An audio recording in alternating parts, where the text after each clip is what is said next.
And now with his reaction to the retirement crisis, the numbers from the Fed, personal finance expert and best-selling author Larry Winget. All right, Larry, the Federal Reserve says we're all super wealthy. What do you say, my friend?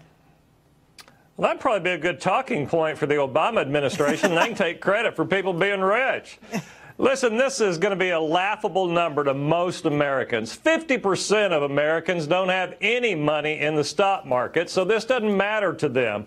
When you realize that 68% of Americans say that they are not prepared for retirement, and it's not surprising that they're not prepared, considering the fact that they have so little money saved. Most of them have a lot of credit card debt and other debts.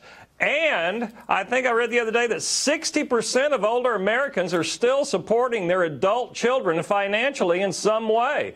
People are, 50% of them are still planning on working part-time after they retire, which doesn't seem like retirement to me. No, it doesn't. And one of the most astonishing numbers that I keep hearing over and over again is the proportion of Americans who consider themselves lower middle class. Larry, Yep. Not middle class, lower middle. When did that happen? You know, I don't know when that happened, but these are alarming numbers for anybody approaching retirement right now. People need to start paying attention much earlier than they have to their retirement accounts and preparing better. Well, that's for sure. I got to get you on to another topic here, and that's a Democratic bill that would ban first-class flights for lawmakers. You know, they go home every weekend. We pay the tab for their airfare. Shouldn't they just sit not in first class, for goodness sake? Shouldn't they be with the rest of us?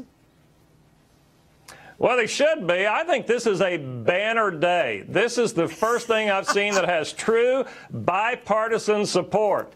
And that's only because none of them on either side want to be heard saying out loud that taxpayer dollars, their voters, their constituency, should be buying them first-class tickets or paying for their luxury car leases. They don't mind doing it. They like to sit in first class, but they don't want their voters to know about it. So they're all going to come out in support of this bill. We're going to embarrass you to death so you do the right thing. I love it. You got to talk to me about the Secret Service. We were talking about earlier in the show about how government's out of control. It seems to have its own will, and the Secret Service proving it today. A couple of drunk agents drive over a criminal investigation scene and a bomb, for goodness sakes. What do you make of this story? Well, I think the average American is a little tired of scandal after scandal. At some point, you lose faith. And we have to be able to trust the Secret Service to be able to take care of our president.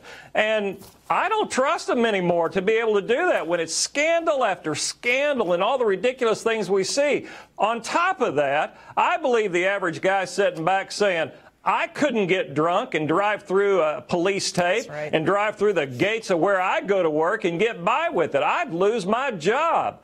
And I think that's how most people look at all these stupid things we see government employees doing. Not enough of them are losing their job. Incompetence should have a consequence. But we see it over and over again. And we've seen it before with the Secret Service. They go out of the country, they get hookers. I mean, it's astonishing to me that what has to happen? What would change the culture of the Secret Service, Larry?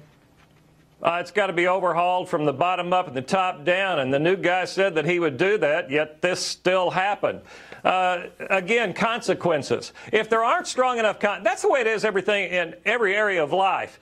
People will do whatever they can get by with. As soon as we stop letting people get by with all this stuff, we will change behavior. But as long as there aren't severe consequences, we're never going to see a change. Somebody needs to come out loud and strong against this, and a lot of people ought to start losing their jobs.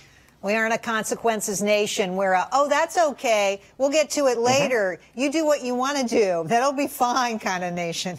Larry, thanks for coming on the show tonight. You bet. Thank you. Have a great weekend.